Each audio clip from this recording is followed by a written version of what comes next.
আমি আসলে একটা টপ 20 ইউনিভার্সিটির ভিতরে একটা ইউনিভার্সিটিতে এমবিএ প্রোগ্রামে আছি। বাংলাদেশে একটা জিনিস চলমান আছে যে আপনার যদি একটু লং টাইম স্টাডি গ্যাপ থাকে তাহলে আপনি ভালো কান্ট্রিগুলো যেমন ইউএসএ, ইউকে, কানাডা, অস্ট্রেলিয়া বা ইউরোপের ভালো কান্ট্রিগুলোতে আপনি যেতে পারবেন না। ওই জায়গাগুলোয় যারা বসে থাকে তাদের বেশি সচেতন হওয়া উচিত যে না, তোমার ফাইলটা এখানে এইভাবে যাচ্ছে না, তোমার ফাইলটা এখানে যাচ্ছে, তুমি ওইখানে যাও। আসসালামু আলাইকুম, আমি হুমায়ুন রশিদ চ্যানেলের পক্ষ থেকে আপনাদের সবাইকে জানাচ্ছি আন্তরিক অভিনন্দন। আমি আমার চ্যানেলের থ্রুতে বিভিন্ন মানুষজনকে আপনাদের সামনে নিয়ে আসার চেষ্টায় আছি। এটাকে মানে চলতেছে এক কথায়। সো তারই ধারাবাহিকতায় আজকে আমাদের একটা বড় ভাই, মানে আমার একটা বড় ভাই যিনি ইউএসএ তে রাইট নাও আছে, ভালো একটা ইউনিভার্সিটিতে মাস্টার্স করতেছে। তার ফাইলটা অনেক জটিল একটা ফাইল ছিল, তারপরে উনি যেভাবে ইউএসএ তে গেছে উনি আমার জন্য একটা মোটিভেশন টাইপের ছিল। সো আমি চেষ্টা করছি তাকে নিয়ে আসার, এবং তাকে আমি অ্যাটলিস্ট নিয়ে আসতে পারছি, এবং আমি চাই যে তার থ্রুতে আমরা কিছু জানি, কারণ এই জিনিসগুলো আমাদের জানা অনেক দরকার। সো আমি নিয়ে আসতেছি রাজীব ভাইকে, আশা করি তার কাছ থেকে আমরা অনেক কিছু জানতে পারবো। সো রাজীব ভাই, আসসালামু আলাইকুম। ওয়ালাইকুম আসসালাম, কেমন আছেন হুমায়ুন? এই তো রাজীব ভাই, ভালো আছি, আপনি ভালো আছেন? এই তো ভাই, আছি আছি মোটামুটি ভালো আছি। রাজীব ভাই, এটা এটা এটা আমার জন্য অনেক সুখের এবং অনেক শান্তির এবং একটা পাওয়া, বিকজ আমি আপনার সাথে অনেক দিন ধরে কানেক্টেড, অনেক দিন ধরে আমরা দুই ভাই একটা জায়গাতে ছিলাম, এবং আপনি আমাকে যথেষ্ট পরিমাণে সাপোর্ট করছেন। এবং লিস্ট আমি যখন ঢাকাতে ছিলাম আমি তখন কারো একটা থ্রুতে খবর পাই যে রাজীব ভাই ইউএস এর ভিসা হইছে। তো তারপরে আমি আপনাকে ডিরেক্টলি ফোন করি। আনফরচুনেটলি আপনার সাথে আমার ইউএসএ তে মুভ করার আগে মিট করা হয় নাই, কিন্তু ইনশাল্লাহ আমরা মিট করব কোন একটা সময়। তা আপনার কাছ থেকে আমার শিখার বা জানার অনেক কিছু আছে, এবং আমি মনে করি যে আমার যেহেতু আছে সেহেতু বাংলাদেশের স্টুডেন্টদেরও কিছু জানার আছে, বিকজ আপনার ফাইলটা একটু মানে মানুষকে ইনফরমেশন দেওয়ার মতো একটা ফাইল ছিল, মোটিভেশন পাওয়ার মতো একটা ফাইল ছিল। আমি সবসময় আপনাকে বলি এই কথাটা। সো আমি প্রথমে একটু কথা বলে নিছি, আমার যেটা বলার দরকার। এখন আমি কোনো কথা বলবো না, আমি চাই যে আপনি কথা বলেন। সো আপনি বাংলাদেশে কি করেছেন বা বাংলাদেশে কি অবস্থায় ছিলেন, এইটা নিয়ে আমরা প্রথমে শুনি রাজীব ভাই। ওকে, হুমায়ুন, আপনার চ্যানেলের দর্শক শ্রোতা সবাইকে আসলে শুভেচ্ছা জানাচ্ছি। আপনাকেও অসংখ্য ধন্যবাদ জানাচ্ছি যে আপনি একটা বেশ ভালো মহতে একটা উদ্যোগ নিয়েছেন। বাংলাদেশ থেকে যারা দেশের বাইরে হায়ার স্টাডির জন্য আসতে চায় তাদেরকে গাইডলাইনের ক্ষেত্রে এ ধরনের মানে চ্যানেলগুলো অনেক ক্ষেত্রে অনেক হেল্পফুল হয়। এবং ইনফ্যাক্ট আমি আমার জার্নিটা শুরু করার পূর্বে আমি নিজেও প্রচুর ভিডিও দেখতাম, বাইরের লাইফস্টাইল সম্বন্ধে জানার চেষ্টা করতাম। সো ওই সময়টায় যদিও আপনার ভিডিওগুলো ওইভাবে খুব একটা দেখা হয়নি, বা ওই সময় হয়তো আপনি অত বেশি তৎপর ছিলেন না, বাট অন্য যারা দেশের বাইরে আছে তাদের ব্লগগুলো আমি নিয়মিতই দেখতাম।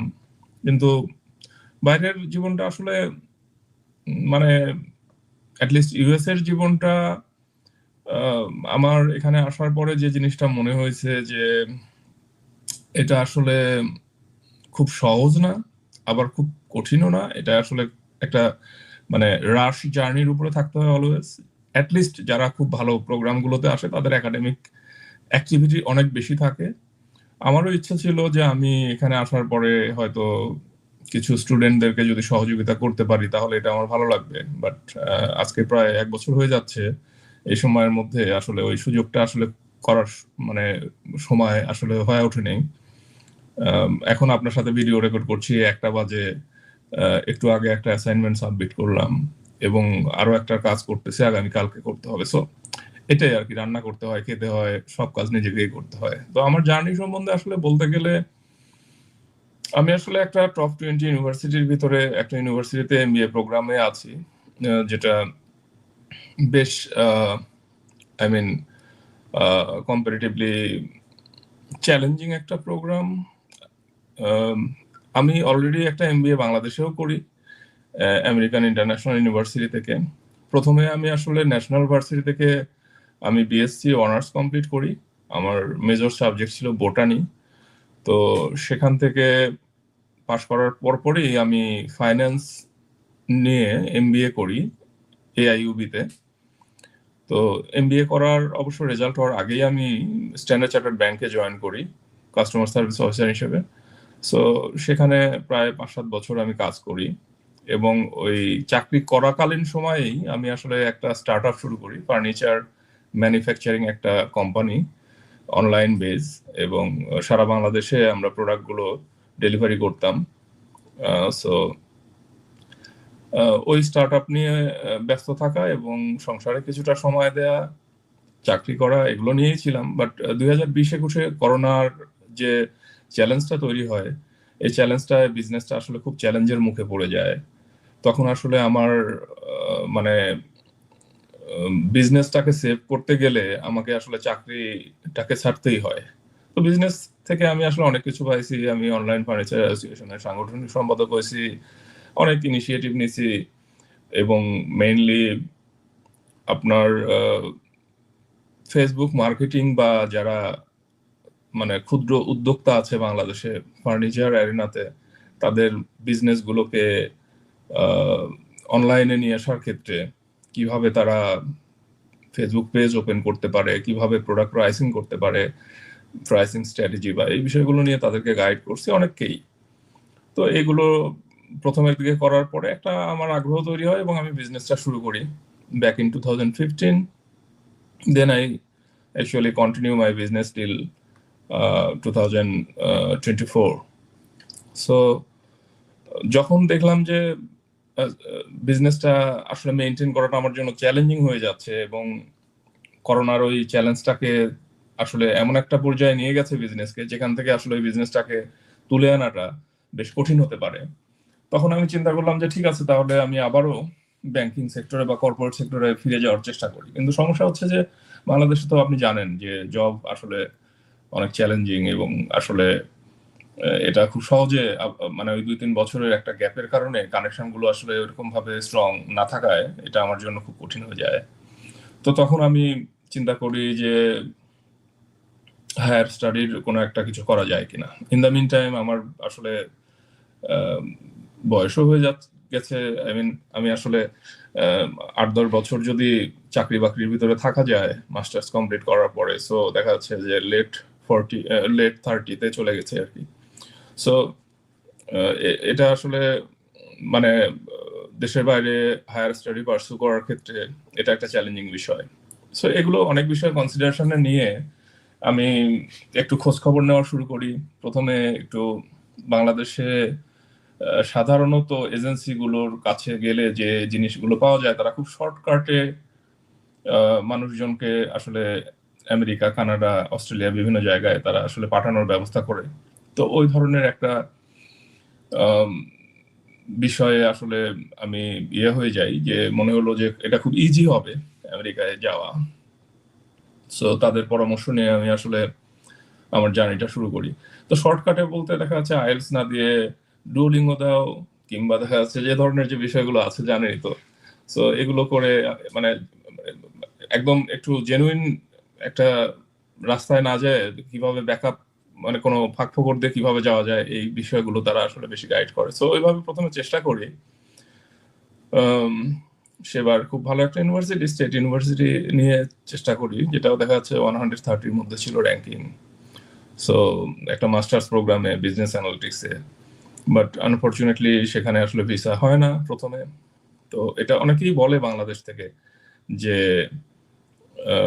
ভিসা একবার না হলে আসলে ভিসা পাওয়া যায় না। এই কথাটাও আমার কাছে মিথ মনে হয়, কারণ প্রথমবার ভিসা না হওয়ার পরে আমার ভিতরে একটু জেদও কাজ করে। আমি উঠে পড়ে লাগি, কয়েক মাস আসলে পড়াশোনা নিয়ে খুবই ব্যস্ত থাকি, আইএলটিএস, জিআরই এগুলোর প্রিপারেশন নেওয়া শুরু করি, এবং মোটামুটি দুটোতেই যথেষ্ট ভালো একটা রেজাল্ট আসে অক্লান্ত পরিশ্রমের মাধ্যমে এবং সঠিক গাইডলাইনের মাধ্যমে। সো তখন আমি চিন্তা করি যে এবার একটু ভালো প্রোগ্রামগুলোর ব্যাপারে চিন্তা করা যায়। ইন দ্য মিন টাইম আমি আসলে একটা এজেন্সিতেও কিছুদিন কাজ করি, যেখানে আপনার সাথে আমার পরিচয়। সো সেই এজেন্সিতে কাজ করার সুবাদে কিছু অভিজ্ঞতা সেখান থেকেও আমার মানে আমি আসলে পাই যে কিভাবে ইউনিভার্সিটি শর্টিং করা যাবে, কিভাবে অ্যাপ্লিকেশন প্রসেসগুলো কমপ্লিট করা যায়, এসওপি কিভাবে লেখা যায়, তারপরে এসওপিতে কি কি ধরনের প্যারামিটারগুলোকে ফলো করা উচিত, এই বিষয়গুলো আসলে ওখান থেকে যথেষ্ট ভালো একটা শেখার সুযোগ হয়। এটা একটা ভালো একটা বিষয় ছিল। সো এগুলোর উপরে ভিত্তি করে নিজের academic result, IELTS, GRE score, এগুলো সবকিছু দেখে আমার মনে হলো যে আমি আসলে মাস্টার্স প্রোগ্রামের জন্য চেষ্টা করছি, এটা আমার জন্য হয়তো ইনফ্যাক্ট চ্যালেঞ্জিং হতে পারে। রাদার আমি হয়তো অন্য কোনো, অন্তত যে যে প্রোগ্রামগুলোতে যাওয়ার জন্য 5-7 বছরের এক্সপিরিয়েন্স প্রয়োজন, এই ধরনের প্রোগ্রাম আমার চুজ করা উচিত। তো তখন আসলে দেখলাম যে MBA programme, mainly top MBA programme যেগুলো ইউএসএ টপ 20 ইউনিভার্সিটি যে এমবিএ প্রোগ্রামগুলো আসলে অফার করে, সেখানে সাধারণত 5-7 বছরের এক্সপিরিয়েন্স তারা চায় এবং ভালো একটা জিআরই স্কোর, আইএলটিএস স্কোর এবং সিজিপিএও ওরা চায়। তো তখন আমার মনে হলো যে দেখি একটা ট্রাই করে আসলে হয় কিনা। ইন দ্য মিন টাইম আমি আসলে জিআরই করাকালীন সময়ে জিম্যাট ক্লাব, তারপর আপনার ক্লিয়ার অ্যাডমিট এবং বাইরের কিছু কনসালটেন্ট যারা মেইনলি ভালো টপ এমবিএ প্রোগ্রামগুলোর জন্য কনসালটেন্সি করে, তাদের ভিডিওগুলো নিয়মিত দেখতাম। এবং যারা এমবিএ করছে তাদের আসলে career path, employment report, university ranking, কিভাবে সেই র্যাঙ্কিংটা ইম্প্যাক্ট ফেলে, এটার কস্ট কত, এই বিষয়গুলো আসলে অ্যানালাইজ করা শুরু করি। এবং একটা পর্যায়ে আমি অ্যাপ্লিকেশন শুরু করি, যেহেতু অ্যাপ্লিকেশনের ব্যাপারে আমার কিছুটা নলেজ আগে থেকেই ছিল। তার উপরে ওই কনসালটেন্সি ফার্মে থাকার কারণে সেখান থেকেও বেশ কিছু আসলে নলেজ গেইন করি। সো এগুলোকে এনক্যাশ করার জন্য নিজেই অ্যাপ্লিকেশন শুরু করি এবং আরো একটা কনসালটেন্ট ফার্মে এক ভাইয়ার কাছ থেকে কিছু সহযোগিতা অবশ্য নেই পরে। আপনাদের সাথে যেখানে চাকরি করতাম ওটা ছেড়ে দেওয়ার পরে পরে একটা ভাইয়ার কাছ থেকেও খুব ভালো কিছু পরামর্শ, গাইডলাইন পাই। সো আমি আসলে তার কাছেও কৃতজ্ঞ ডেফিনেটলি। সো এরকম ভাবে অ্যাপ্লাই করা শুরু করলে যে জিনিসটা হয় যে এমবিএ প্রোগ্রাম মেইনলি যেগুলো একটু high rank MBA programme USA তে, সেই প্রোগ্রামগুলো মেইনলি একটু রিক্রুটমেন্ট প্রসেসগুলো চ্যালেঞ্জিং। দেখা যাচ্ছে 10%, 12% তাদের হচ্ছে অ্যাকসেপ্টেন্স রেশিও। টিউশন ফি অনেক হাই। আপনি টপ 25 বা টপ 20 এই এমবিএ প্রোগ্রামগুলোর টিউশন ফি সাধারণত আপনার 1,20,000 থেকে 1,70,000-80,000 ডলার পর্যন্ত হয় 2 বছরে, যেটা দেখাচ্ছে হিউজ অ্যামাউন্ট। $1,00,000 মানে তো বুঝতেই পারছেন বাংলাদেশের 1,20,30 লাখ টাকা। সো এটা আসলে আমার মতো একটা সিচুয়েশন থেকে একটা ছেলের জন্য মানে এ ধরনের একটা প্রোগ্রাম পার্সু করার সাহস করাটাও হয়তো কোনো কোনো ক্ষেত্রে বোকামি কারো কারো কাছে। আমি জানি না, এখনো আসলে আমি পড়াশোনা নিয়ে আছি এবং স্ট্রাগলিং এর মধ্যেই আছি, সো জানি না যে ফিউচারে কি হবে, বাট স্টিল ভালো একটা প্রোগ্রাম পার্সু করলে নিজের তো কিছুটা ভালো লাগা থাকে, ব্যস্ততার ভিতরে থাকা যায়, ভালো একটা কোহর্টের সাথে কাজগুলো করা যায়। সো সেখানে এটা একটা ভালো বিষয়। তো যেটা আমি বলতে চাচ্ছি, একটা না কথা হয়ে যাচ্ছে আমার যে সমস্যা নাই রাজীব ভাই, আপনি হ্যাঁ, বলেন, আমি আপনার কথার মধ্যে থেকে কিছু নোট ডাউন করতেছি যেগুলো আমি আপনাকে আস্ক করব পরবর্তীতে। ওকে। আপনি সো কন্টিনিউ করেন। যে জিনিসগুলো হয় আসলে সেটা হলো যে আপনার আহ, মানে আমার যেটা মনে হয় যে চেষ্টা করলে মানুষের যদি আসলে মানে অনেক শক্ত একটা মানে উইল পাওয়ার থাকে যে আমি এটা চাই, এবং সেই অনুযায়ী সে যদি একটা প্রপার গাইডলাইনের মধ্যে দিয়ে সে আসলে তার জার্নিটা কন্টিনিউ করে, তাহলে এটা আমার মনে হয় যে যে কোনো মানুষের পক্ষেই অ্যাচিভ করা অসম্ভব না। ডেফিনেটলি তার ব্যাকগ্রাউন্ড গুলো কম্পারেটিভলি একটু ভালো হতে হবে, একাডেমিক প্রিভিয়াস রেকর্ড গুলো যদি একটু ভালো হয় তাহলে ডেফিনেটলি এটা একটা পজিটিভ বিষয়। সো এইভাবে আসলে জার্নিটা শুরু করা। আর আমি তো বললামই যে আমার সম্বন্ধে খুব ছোট্ট করে আমার ইন্ট্রোডাকশন, এই হলো বিষয়। সো রাজীব ভাই, এখানে কয়েকটা জিনিস আমি নোট ডাউন করছি আপনার কথার মধ্যে। সেটা হলো, একটা জিনিস বাংলাদেশে চলমান আছে, সেটা হলো যে আপনি যদি ন্যাশনাল ইউনিভার্সিটি বা জাতীয় বিশ্ববিদ্যালয় থেকে যদি পড়াশোনা করেন, তাহলে আপনার দেশের বাইরে যাওয়ার রাস্তাটা অনেক সীমিত হয়ে যায়। এটা কিন্তু বাংলাদেশে চলমান আছে এবং এটা ন্যাশনাল ইউনিভার্সিটির স্টুডেন্টদের অনেক অংশেই ডিমোটিভেট করে। আপনার সাইড থেকে কি মনে হয় যে আসলে এটা কি ভুল, নাকি আমাদের ন্যাশনাল ইউনিভার্সিটির স্টুডেন্টরা তারা গ্রাজুয়েশন কমপ্লিট করে চেষ্টা করে না, নাকি তারা জবের দিকে ফোকাস করে, বাইরে যাওয়ার দিকে চিন্তাই করে না এই সকল মিথের জন্য? কোনটা মনে হয়? আসলে আমার অভিজ্ঞতা অনেক ডাইভার্স। আমি ন্যাশনাল ভার্সিটিতে ছিলাম আমার আন্ডারগ্রেড, তারপরে আমি মাস্টার্স কমপ্লিট করি প্রাইভেট ইউনিভার্সিটি থেকে, মাল্টিন্যাশনাল অর্গানাইজেশনে চাকরি করি। আবার মনে করেন খুব মানে খুব একটা শিক্ষিত না, আমি সবাইকেই রেসপেক্ট করি তাদের কাজের জন্য, আমি কাউকে ছোট করি না। আমার ফ্যাক্টরিতে যারা কাজ করতো তাদের সাথে আমি একই সাথে খাওয়া দাওয়া করছি, একসাথে চলাফেরা করছি। সো আমি তাদের সম্মান রেখেই বলছি যে যারা দেখা যাচ্ছে যে খুব একটা শিক্ষিত না, হয়তো আর্টিসান, যারা রাজমিস্ত্রি, কিংবা দেখা যাচ্ছে যে আপনার হচ্ছে ফার্নিচার ম্যানুফ্যাকচারিং এর সাথে যে লোকজনগুলো ইনভলভ আছে, সো এই ধরনের যে লোকজনগুলো আছে, তো এই যে মানে যে বিষয়টা বললেন যে ন্যাশনাল ভার্সিটি, বা আমার মানে অভিজ্ঞতাটা কিন্তু অনেক ডাইভার্স কম্পারেটিভলি, মানে একই ধরনের পড়াশোনা বা একই ধরনের ইয়ের মতো না। আম, বিষয়টা আসলে ঠিক না যে ন্যাশনাল ভার্সিটি থেকে ভালো কোথাও যাওয়া যায় না, এটা এটা আসলে একটা মিথ। কারণ আমি আমি তো ন্যাশনাল ভার্সিটি থেকে আসছি। রাইট, তো আমি দ্যাটস ওয়াই কোশ্চেনটা করলাম। হ্যাঁ, এখন এখানে যে জিনিসগুলো হয় যে আসলে ন্যাশনাল ভার্সিটির একাডেমিক কারিকুলামটা হচ্ছে একটু থিওরি বেস। সাধারণত সারা বছর যে ক্লাসগুলো হয় সেই ক্লাসগুলোতে মানে স্টুডেন্টদের পার্টিসিপেশন অনেক কম থাকে, পড়াশোনার হচ্ছে এনগেজমেন্টটা অনেক কম। আহ, আর প্রাইভেট ইউনিভার্সিটিতে যে জিনিসটা হয় সেটা হচ্ছে যে হ্যাঁ, ওটাও থিওরি বেস, বাট পড়াশোনার এনগেজমেন্টটা অনেক বেশি।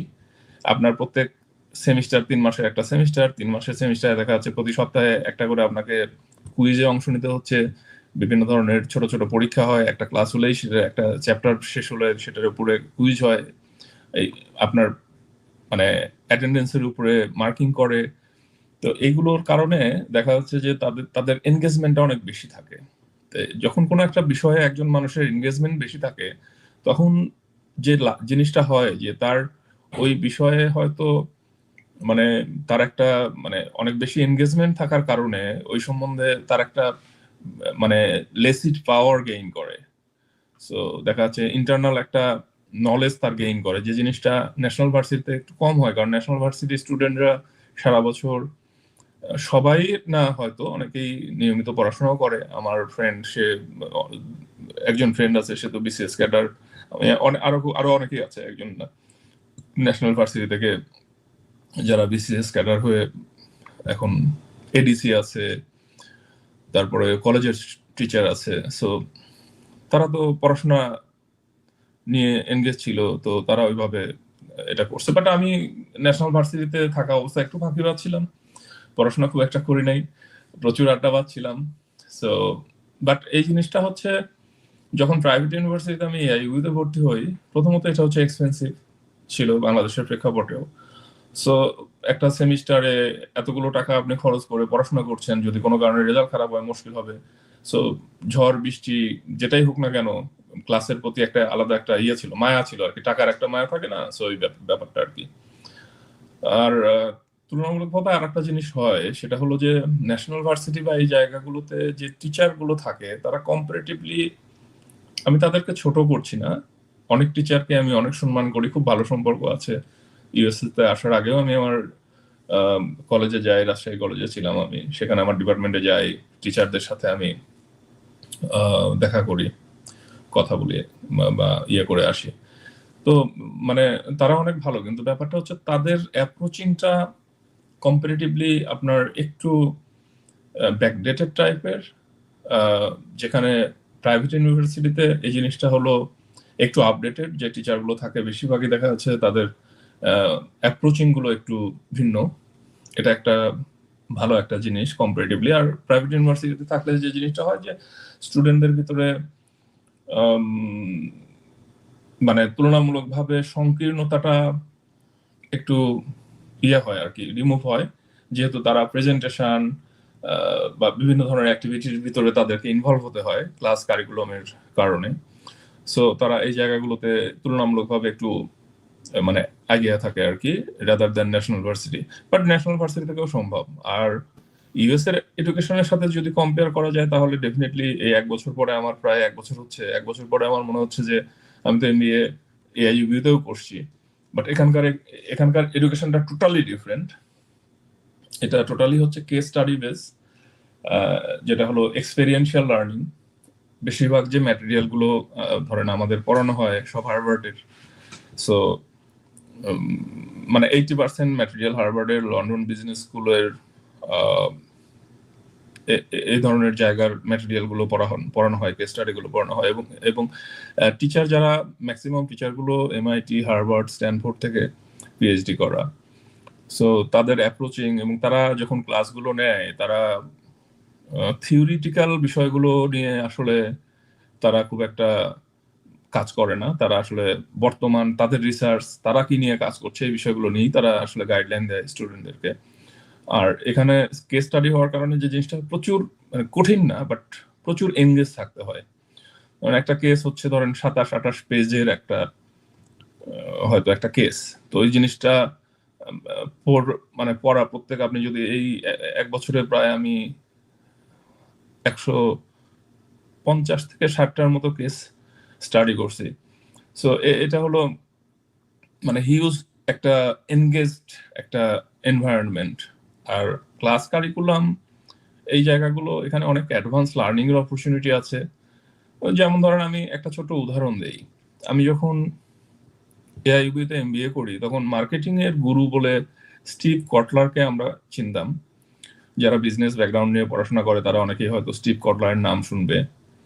মার্কেটিং ম্যানেজমেন্ট একটা কোর্স ছিল, সো সেখানে স্টিভ কটলারের থিওরি বা তার মার্কেটিং যে মানে তার যে ছিল, রিসার্চ ছিল, বা তার মার্কেটিং গুরু বলা হতো তাকে।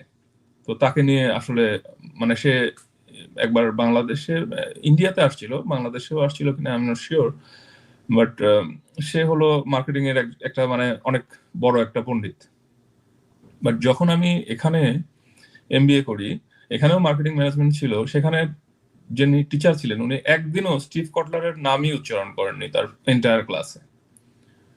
বেশিরভাগই পড়াইছে উনি ওনার রিসার্চ থেকে, হার্ভার্ডের রিসার্চ থেকে, উনি হার্ভার্ড থেকে পিএইচডি করছে। সো মানে ওনার কাছে স্টিভ কটলার আসলে ওইরকম কোনো একজন পণ্ডিত ব্যক্তি হয়তো না, যার কারণে হয়তো সে তার নামটাকে আনেনি বা তার কোনো থিওরি নিয়ে এখানে আলোচনা হয়নি। সো বিষয়টা হলো এরকম আর কি। সো একটা বিষয় এট the end of the time আমরা একটা জিনিস বুঝতে পারলাম যে ন্যাশনাল ইউনিভার্সিটি থেকে যদি কোনো স্টুডেন্ট বিদেশে যেতে চায় তাহলে তার জন্য রাস্তা খোলা আছে, কিন্তু তাকে একটা প্রসেসের মধ্যে দিয়ে যেতে হবে, তাহলেই সেটা সম্ভব। ডেফিনেটলি খোলা আছে। সো পরের যে বিষয়টা সেটা হলো স্টাডি গ্যাপ। স্টাডি গ্যাপ বলতে আমি বুঝাচ্ছি যে দেখা যাচ্ছে যে আপনি অলরেডি অনার্স করছেন বা বাংলাদেশে মাস্টার্স করছেন, করে কোনো একটা জায়গায় আপনি জব করলেন 5-7 বছর। সো করার পরও অনেক সময় বাংলাদেশে একটা জিনিস চলমান আছে যে আপনার যদি একটু লং টাইম স্টাডি গ্যাপ থাকে তাহলে আপনি ভালো কান্ট্রিগুলো যেমন ইউএসএ, ইউকে, কানাডা, অস্ট্রেলিয়া বা ইউরোপের ভালো কান্ট্রিগুলোতে আপনি যেতে পারবেন না। এই জিনিসটা কিন্তু একটা মিথ হিসেবে বাংলাদেশে এখনো চলমান। সো এই যে স্টাডি গ্যাপ থাকা সত্ত্বেও আপনি যে এই জায়গাটায় গেলেন, এটা কিন্তু মানে একটা নিজের থেকে রিসার্চ করে শর্টলিস্ট করে কোন ইউনিভার্সিটি গুলো অ্যাকসেপ্ট করে এক্সপিরিয়েন্স, কারণ আপনি তো ওই সময়টা বসেছিলেন না, অবশ্যই কোনো একটা জায়গায় ছিলেন।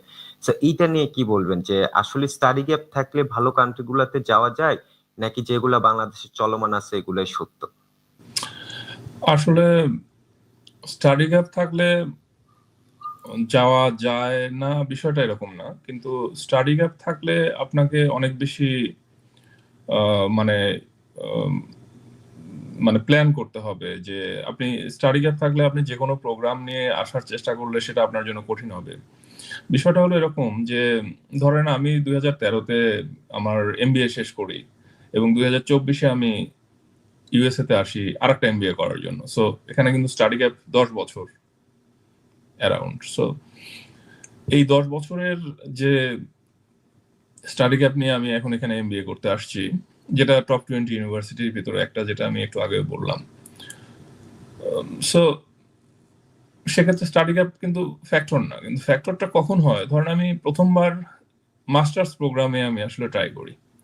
তো মাস্টার্স প্রোগ্রামে যেটা হয় যে স্টুডেন্টরা জাস্ট আন্ডারগ্রেড কমপ্লিট করার পরে তারা মাস্টার্সে জয়েন করে, মাস্টার্স প্রোগ্রাম পার্সু করে। তো সেখানে দেখা যাচ্ছে যে ইয়াং স্টুডেন্ট থাকে অনেক বেশি। ইউএসএ তে যারা ধরেন আন্ডারগ্রেড কমপ্লিট করে তাদের সাধারণত 23-24 বছরের ভিতরে আন্ডারগ্রেড কমপ্লিট হয়ে যায়, 22 বছর 23 বছরের ভিতরে তারা আন্ডারগ্রেড কমপ্লিট করে ফেলে, কারণ এখানে সেশন জট নাই বা ওই ধরনের কোনো ইস্যু নাই। সে যদি 21-22 বছরের একটা ছেলে বা 23 বছরের একটা ছেলে যে মাস্টার্সে ভর্তি হচ্ছে, সেখানে যদি ধরেন 35 বছরের একটা ছেলে বা 37 বছরের একজন লোক ওখানে যায়, তাহলে তো আসলে জিনিসটা হলো না। ওরা অ্যাডমিশন দিবে, যেহেতু এখানে এজের কারণে ডিসক্রিমিনেশন মানে ইউএস করে না, সো হয়তো আপনাকে অ্যাডমিশন দিবে, কিন্তু এটা প্রুভ করা আপনার জন্য কঠিন হবে অনেক ক্ষেত্রেই।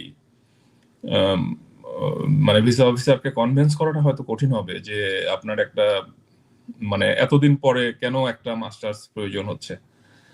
যদি আপনি কনভিন্স করতে পারেন বা আপনি যদি সেভাবে মানে আপনাকে প্রেজেন্ট করতে পারেন, হোপফুলি এটা প্রবলেম না, আপনি হয়তো স্টাডি গ্যাপ নিয়েও মাস্টার্স প্রোগ্রামে আসতে পারেন। বাট কম্পারেটিভলি স্টাডি গ্যাপ থাকলে একটু এই বিষয়গুলো বা একজন ভালো কোনো পরামর্শকের সহযোগিতা নেওয়াটা খুবই খুবই মানে উত্তম বলে আমার মনে হয়। কারণ উম, সে আপনাকে অন্তত ভালোভাবে গাইড করতে পারবে যে আপনার কোন প্রোগ্রামে যাওয়া উচিত। যেমন এমবিএ তে সাধারণত 5-6 বছর 7 বছরের এক্সপিরিয়েন্স তারা চায়, এটা হলো ক্লাসের এভারেজ। তো একটা ছেলে মাস্টার্স করার পরে যদি 5 বছর চাকরি করে, সে কিন্তু 32 বছর 33 বছর হয়ে যাচ্ছে। আমাদের ক্লাসে ধরেন 27টা দেশের স্টুডেন্ট আছে, যেখানে বাংলাদেশ থেকে আমি একমাত্র স্টুডেন্ট। সো এই 27টা দেশের স্টুডেন্টদের ভিতরে অনেকেই মাস্টার্স কমপ্লিট করার পরে 4 বছর 5 বছর চাকরি করছে, তারপরে সে সে এমবিএ করছে, কারণ এমবিএ প্রোগ্রামটা হচ্ছে অনেক এক্সপেন্সিভ। $1,40,000 খরচ করে একটা মানুষ এমবিএ করবে 2 বছর পড়াশোনা মানে চাকরির বাইরে থেকে, এবং এই 35-40 বছরে তো তারা তো আসলে একটা সাংসারিক একটা লাইফে চলে যায়, তাদের ফ্যামিলির ব্যাপার থাকে। সো এটা তাদের জন্য এই ইনভেস্টমেন্টটা অনেক বেশি ক্যালকুলেটিভ হওয়া প্রয়োজন। সো যার কারণে এই জায়গাগুলো এরকম হয়। আমার যে বিষয়টা, আমি এমআইটিতেও ওয়েটিং এ ছিলাম, ডিউক ইউনিভার্সিটিতে ওয়েটিং এ ছিলাম, যদিও সিএমইউ ট্র্যাপার বিজনেস স্কুলে ওয়েটিং এ ছিলাম, রাইসে ওয়েটিং এ ছিলাম, জর্জ টাউনে অফার লেটার ছিল, ভালো স্কলারশিপ ছিল। তো এখন এখানেও তো আমি স্কলারশিপ নিয়েই আছি। সো এই জিনিসটা যদি আপনি প্রুভ করতে পারেন এম্বাসিতে, তাহলে সমস্যা হবে না। বাট এম্বাসিকে কনভিন্স করার ক্ষেত্রে ইউনিভার্সিটিটাও অনেক ক্ষেত্রে একটা ফ্যাক্টর হিসেবে কাজ করে। যখন আপনি একটা ভালো ইউনিভার্সিটিতে যাবেন, তখন আপনার একাডেমিক পারফরমেন্স নিয়ে এম্বাসির যিনি ভিসা ইন্টারভিউ নেন, মানে কনসুলার অফিসার, তারা কিন্তু আপনার এটা মানে বুঝতে পারবে যে আপনি একটা ভালো ইউনিভার্সিটি আপনাকে অ্যাডমিশন দিছে, that's why you are a good student. So your academic মানে পার্টটা অটোমেটিক্যালি একটা পজিটিভ জায়গায় চলে যায়। দেন আসে হলো ফাইন্যান্সিয়াল পার্ট।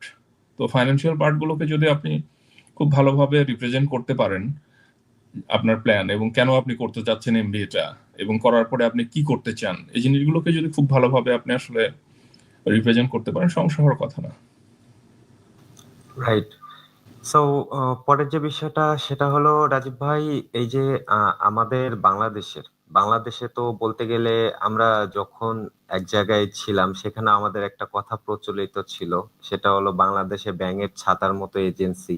স্যার, এই যে দেশের বাইরে পড়াশোনা আমি আমি নিজে ভুক্তভোগী, আমি কিছু না বলি, আমি পার্সোনালি এটা নিয়ে অনেক কথা বলি, বাট আমি আপনার কাছ থেকে জানতে চাচ্ছি যে এজেন্সির যে বিষয়টা, যে দেখা যাইতেছে যে কেউ বলতেছে আমি আপনাকে ইউএসএ তে স্টুডেন্ট ভিসায় পাঠাবো, আমি ইউকে তে পাঠাবো, আমি অস্ট্রেলিয়াতে পাঠাবো। So agency at the end of the time একটা স্টুডেন্ট যখন সাপোজ ইউএসএ পাঠাবে, আমি হুমায়ুন গেলাম, যাওয়ার পর আমি 6 মাস বা 1 বছর এই প্রসেসের মধ্যে দিয়ে গেলাম, কারণ ইউএসএ প্রসেসটা অনেক লং টার্ম একটা প্রসেস, এবং আমি এম্বাসিতে গেলাম। আমি যখন ইন্টারভিউ দিছি, ট্রাস্ট মি, একটা স্টুডেন্ট 1 বছর চেষ্টা করলো, এত ডকুমেন্টস অ্যারেঞ্জ করলো, এত কিছু করলো, জাস্ট 30 সেকেন্ড থেকে 1 মিনিটস এর মধ্যে ওর পাসপোর্ট রিটার্ন সাথে একটা ডকুমেন্টস দিয়ে দিচ্ছে। সো এই জিনিসটা ওর মাথার মধ্যে কিন্তু একটা ইম্প্যাক্ট ফেলে, এবং আমি দেখছি যে আমার সামনে 3 জনকে রিজেক্ট করে দিছে। আমার পরের একজন ছিল 71 টেলিভিশনের একজন সাংবাদিক, তাকে অ্যাপ্রুভ করছে এবং সেকেন্ডে আমি অ্যাপ্রুভাল পাই। তো এই যে রিজেক্ট পাওয়ার পর স্টুডেন্টের মস্তিষ্কের অবস্থা কিন্তু খারাপ হয়ে যায়। সো আমি বলতে চাচ্ছি যে এজেন্সি গুলার যে মিসগাইডটা থাকে, এক্ষেত্রে আপনি আসলে কি বলবেন যে এজেন্সি যারা কাজ করে তাদের কি এই প্রসেসে কাজ করা উচিত, নাকি তাদেরকে এই জিনিসগুলো হলো গোছানো উপায়ে করা উচিত যাতে করে স্টুডেন্টরা প্রপার একটা সার্ভিস পায়? এটা হলো ফার্স্ট কোশ্চেন। আর সেকেন্ড কোশ্চেন হলো, দেখা যাচ্ছে আমি হুমায়ুন, আমার ফাইলটা বা আমার প্রোফাইলটা ইউএস এর সাথে যাচ্ছে না, কিন্তু আমি একটা এজেন্সিকে যে বলতেছি ভাই আমি ইউএসএ তেই যাব, আমার প্রোফাইলটা না যাওয়া সত্ত্বেও সে তার জাস্ট এক্সট্রা কিছু প্রফিটের জন্য আমাকে ইউএসএ এনরোল করাইতেছে এবং ভিসাটা আমি রিজেক্ট খাচ্ছি। এজেন্সিটা ফার্স্ট টাইম থেকে জানতো যে আমি রিজেক্ট খাবো, তারপরেও তারা নিচ্ছে, তার কারণ হলো আমি তাদেরকে প্রেশার দিতেছি। তো সেক্ষেত্রে এজেন্সির আসলে কি করা উচিত? আমার ফাইলটা নেওয়া উচিত ছিল, নাকি আসলে আমাকে অন্য কোনো কান্ট্রি যে হুমায়ুন আপনার ফাইলটা ইউএস এর সাথে যাচ্ছে না, আপনি 100% রিজেক্ট খাবেন, আপনি একটা কাজ করেন ইউএসএ বাদ দিয়ে আপনি অল্টারনেটিভ ইউরোপের এই কান্ট্রি নিয়ে একটু প্ল্যান করেন, এখানের সাথে আপনার প্রোফাইলটা যাচ্ছে। সেই ক্ষেত্রে আপনি আসলে কি বলবেন এজেন্সির বিষয়টাই? আসলে এজেন্সির বিষয়ে যে জিনিসটা হলো কি যে এজেন্সিকে আমি আসলে নিজেও বাংলাদেশে একটা বিজনেস ধরেন অপারেট করছি। বাংলাদেশে বিজনেস অপারেট করাটাও বিভিন্ন কারণে খুব সহজ না।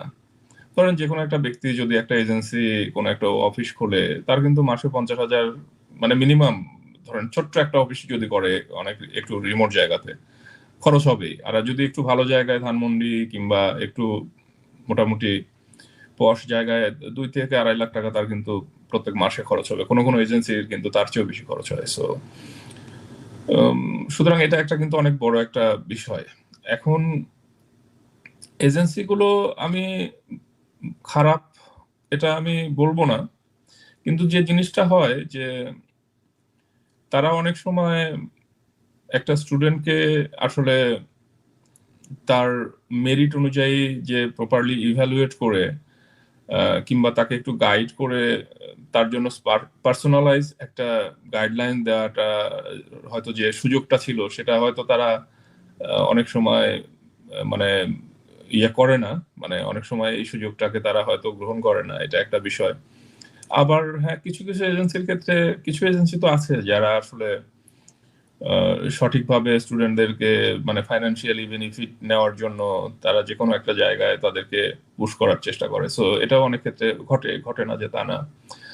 আর একটা জিনিস বাংলাদেশের স্টুডেন্টদের যে জিনিসটা হয়, আমি নিজেও তো ছিলাম, আপনিও তো, আপনাকে প্রথমে অভিনন্দন যে আপনি আসতেছেন ইউএসএ তে, ভালো লাগবে যদি দেখা হয়। সো কংগ্রেচুলেশন আপনার ভিসার জন্য। সো যে জিনিসটা, হ্যাঁ, যে জিনিসটা হয় যে এজেন্সি আসলে আপনার যদি মানে এটা আসলে একটু ক্রিটিক্যাল কোশ্চেন, কারণ হলো আমরা যারা স্টুডেন্ট আসার চেষ্টা করি তারা অনেক সময় আসলে যাচাই বাছাই করতে চাই না, আমরা রিসার্চ করতে চাই না। এটা হচ্ছে আমাদের নিজেদের একটা মানে দোষ, যে আমার আসলে আমি কোথায় যেতে চাই। আমরা সরাসরি এজেন্সির কাছে যাই যে ভাই আমি আইএলটিএস টাইলস দিতে পারবো না, কি আছে, কোন বুদ্ধিতে কিভাবে যাওয়া যাবে। এখন ব্যাপার হলো আপনি একটা ইউএসএ কিংবা ইংলিশ স্পিকিং কান্ট্রি, কানাডা বা অস্ট্রেলিয়াতে আপনি বা ইউকে তে যাবেন হায়ার স্টাডির জন্য, বাট আপনি যদি আসলে, আমিও ট্রাই করছি, আমি প্রথমে তো আইএলটিএস দিইনি। সো এখানে আসার পরে তো আপনি আসলে এই জিনিসটাকে মানে এখানে তো আপনি যদি পড়াশোনা করতে আসেন তাহলে তো আপনাকে আসলে পড়াশোনা করতে হবে। পড়াশোনা করতে গেলে তো আপনাকে ইংলিশের ওই দক্ষতাগুলো কিন্তু লাগবেই, খালি পড়াশোনাতে না, আপনার দৈনন্দিন ক্লাসমেট বা অন্যদের সাথে চলাফেরা করার ক্ষেত্রেও এই জিনিসটা দরকার। এখানকার যারা বাজারঘাট করার জন্য আপনাকে ইংলিশ লাগবে। সো আমরা যখন এজেন্সির কাছে যাই নিজেদেরকে আসলে আমরা ওখানে যাই আত্মসমর্পণ করি, এটা একটা আমাদের নিজেদের একটা সমস্যা। আর এজেন্সি অনেক ক্ষেত্রে যেটা করে ওরা হলো খুব সহজ কিছু ইউনিভার্সিটি যাদের যাদের সাথে ওদের অ্যাফিলিয়েশন থাকে সেই জায়গাগুলোতে ওরা পুশ করার চেষ্টা বেশি করে। এই জিনিসটা থেকে এজেন্সির একটু বের হয়ে আসা দরকার। কারণ হচ্ছে সেখান থেকে হয়তো কোনো ফাইন্যান্সিয়াল একটা বেনিফিটের ব্যাপার থাকতে পারে বা থাকে এজেন্সিগুলোর, যার কারণেই হয়তো তারা ওই তাদের যে অ্যাফিলিয়েটেড ইউনিভার্সিটিগুলোতে পুশ করার চেষ্টা করে। যার কারণে যে জিনিসটা হয় যে অনেক ইউনিভার্সিটি আছে যে ইউনিভার্সিটিগুলো কম্পারেটিভলি একাডেমিক ওই জায়গাটায় আসলে যে স্ট্যান্ডার্ড মেনটেন করার কথা সেটা হয়তো তারা করছে না। তারা ইউনিভার্সিটির একটা সাইনবোর্ড দিয়ে তারা স্টুডেন্ট রিক্রুট করছে।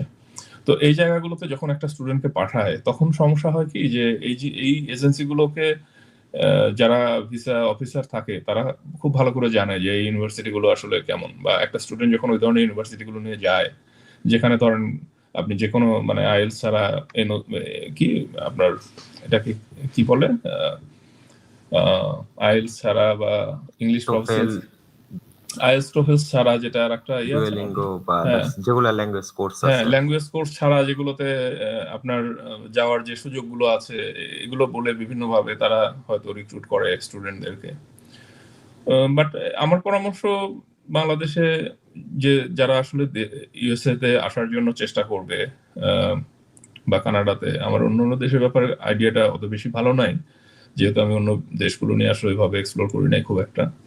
যদিও ইউকেতেও আমি দুটো ইউনিভার্সিটিতে আসলে অফার লেটার পাইছিলাম, কিন্তু ইউকেতে যাওয়া হয়নি। তো আমার পরামর্শ হচ্ছে যে কোনো কিছু করার আগে সেটা নিয়ে একটু ঘাটাঘাটি করে রিসার্চ করে করাটা বেটার।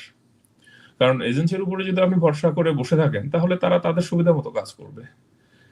আপনার সুবিধা আসলে আপনাকে বুঝতে হবে।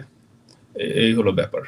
রাইট, মানে এখানে এটা ন্যাচারালি বাংলাদেশে ঘটে যে আমি গিয়ে বলতেছি ভাই ওকে ঠিক আছে আপনার যে চার্জ আমি এটা দিতেছি, আজকে থেকে আমার ফাইলটা আপনার। হুম মানে ওই যে হুম ছোটবেলায় যেটা ঘটতো, আমি যখন ছোটবেলায় আমরা প্রাইভেটে যাইতাম বা স্কুলে যাইতাম, তখন আমাদের অভিভাবক মানে আমার আমার বাবা পার্সোনালি একটা কথা বলতো যে ওর আমার মাংস দরকার নাই, ওর আমার হাড় ঠিক থাকলে হবে। মানে পুরাটাই টিচারের উপর সমর্পণ করে আমাকে দিয়ে আসলো। হুম তা হুম আমরা সেটা নিজেরা ওইখান থেকে শিখে আমরা পার্সোনাল লাইফে এজেন্সিতে যখন যাই তখন বলি ভাই এই যে আমার পাসপোর্ট, এই যে আমার একাডেমিক সকল সার্টিফিকেট, আপনি দেখেন যেখানে আমার ভালো হয় আপনি সেখানে পাঠান।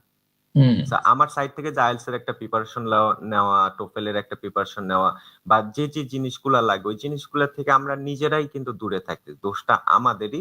এখানে এজেন্সির কিছু আসলে নাই, কারণ আমাকে কেউ, হুমায়ুনকে যদি কেউ সুযোগ দেয় আমি অবভিয়াসলি সেই সুযোগের সদ্ব্যবহার করব। তো বিষয়টা এরকম। হ্যাঁ, এটাই এটাই। আর কিছু এজেন্সি আছে যারা আসলে তুলনামূলকভাবে আপনার মানে যাদের আসলে ওই দেশের এডুকেশন সিস্টেম সম্বন্ধে হয়তো আরো ভালো করে একটু জানাশোনা থাকলে হয়তো তারা স্টুডেন্টদেরকে আরো ভালো করে গাইড করতে পারতো। তো তারা রাইট। এই জিনিসগুলো না করার কারণে ওরা দেখা যাচ্ছে যে কিছু ইউনিভার্সিটির নাম অনেকবারই আসে। ইনফ্যাক্ট আমিও প্রথমবার অ্যাপ্লাই করছিলাম আহ, এ ধরনের কিছু, আমি নাম না বলি। সো প্রত্যেকটা মানুষ যেখানেই যা মানে যাক, যেখানে যাচ্ছে তার নিজস্ব একটা ইয়ে থেকে যাচ্ছে।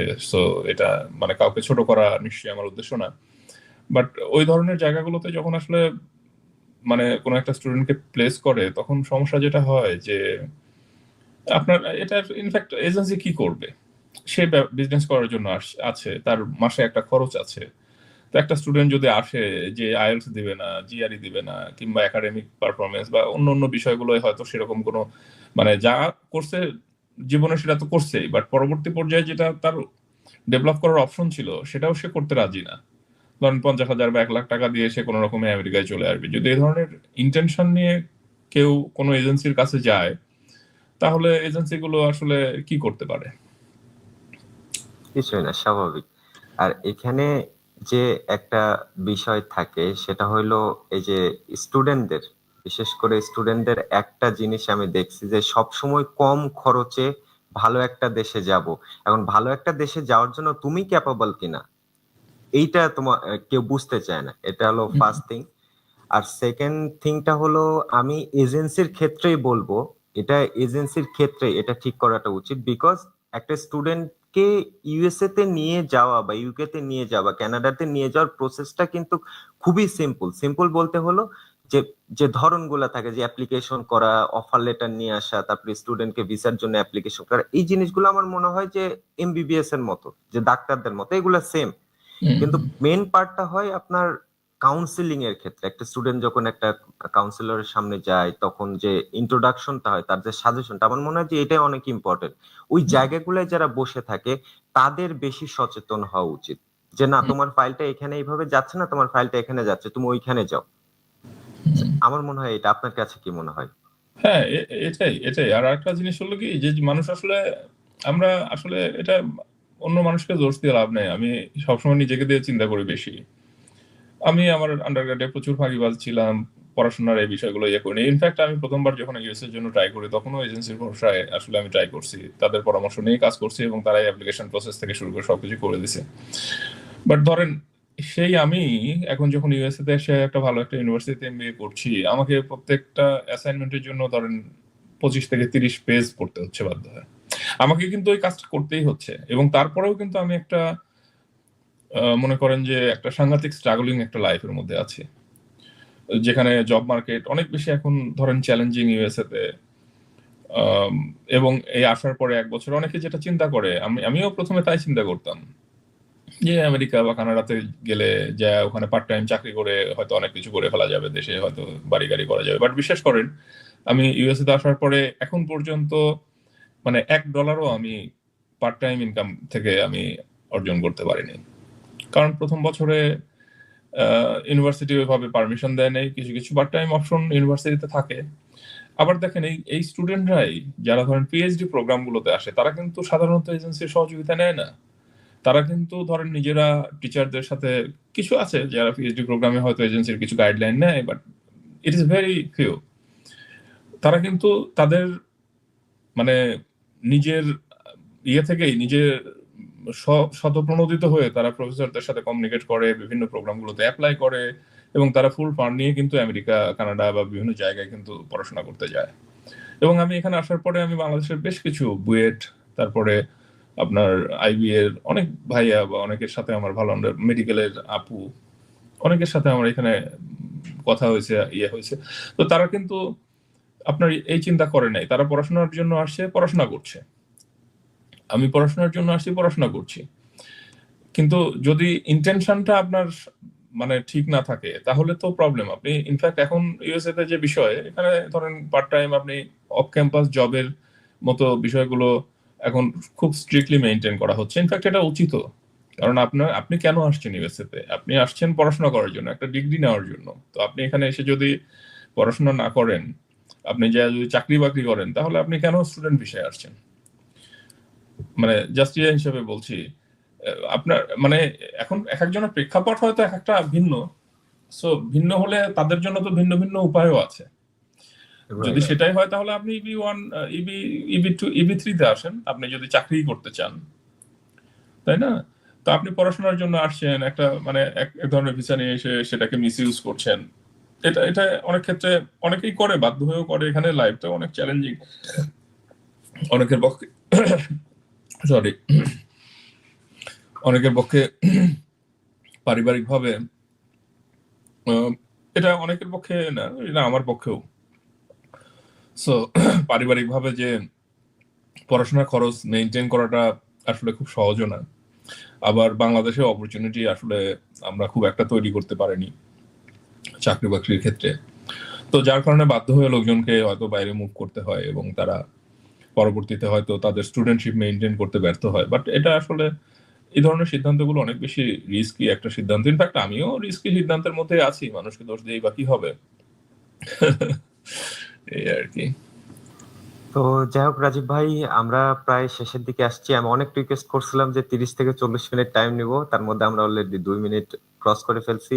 লাস্ট একটা বিষয়, সেটা হলো বাংলাদেশের স্টুডেন্টদের জন্য কিছু একটা বলেন, যারা আসলে ইউএসএ তে যেতে চায় স্টাডি পারপাসে। তো তাদের উদ্দেশ্যে কিছু যদি বলার থাকে। আমি এই স্টুডেন্টদেরকে 3 ভাগে ভাগ করি। একটা হলো যে মানে খুবই মেধাবী ছাত্রছাত্রী যারা পিএইচডি বা এই ধরনের প্রোগ্রামগুলোতে যায়, তাদের জন্য পরামর্শ দেওয়ার মতো যোগ্যতা আমার হয়নি, কারণ আমি ওই প্রোগ্রামে নাই। কারণ তারা আমার চেয়ে হায়ার প্রোগ্রামে আছে। আমি মাস্টার্স প্রোগ্রামে আসছি, এমবিএ, এটা একটা মাস্টার্স প্রোগ্রাম, 2 বছর মেয়াদি। সো বাংলাদেশের স্টুডেন্টদের প্রথম যে গ্রুপ, তাদেরকে আমি কোনো পরামর্শ দিচ্ছি না। এটা এ ক্যাটাগরির স্টুডেন্ট, কারণ তারা তারা তাদের কাছ থেকে আমি পরামর্শ নেই যে কি করা যায়।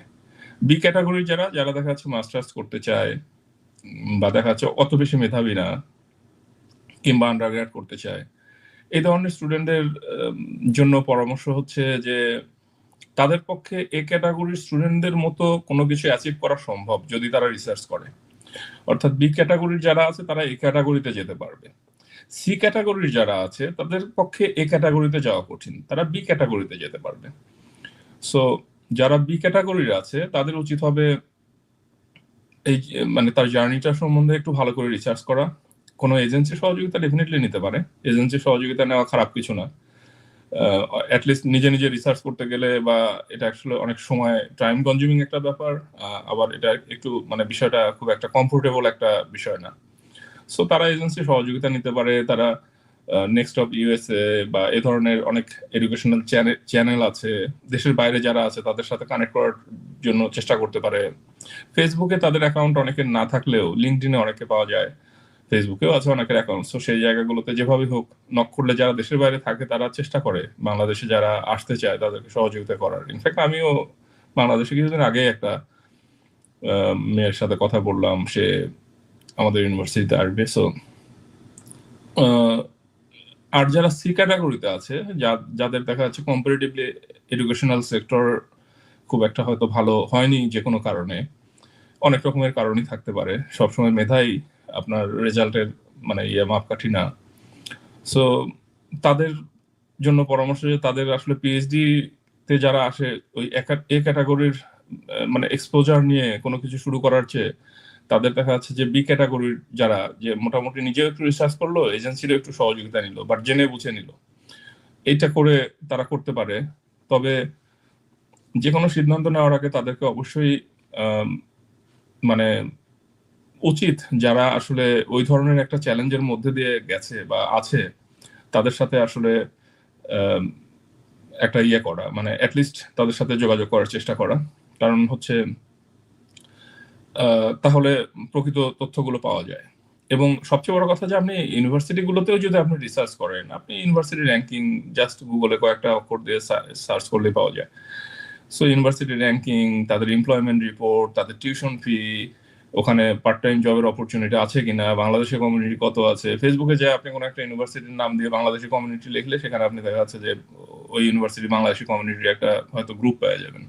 সেই গ্রুপে আপনি ইনভলভ হলেন, একটু কোনো ভাইয়া আপু থাকলে যোগাযোগ করলেন যে ভাইয়া এই ব্যাপারে আমি ইন্টারেস্টেড, কি সমস্যা, এরা কিন্তু হেল্প করে বেশিরভাগ ক্ষেত্রে। তো এইভাবে তারা প্রিপারেশন নিতে পারে।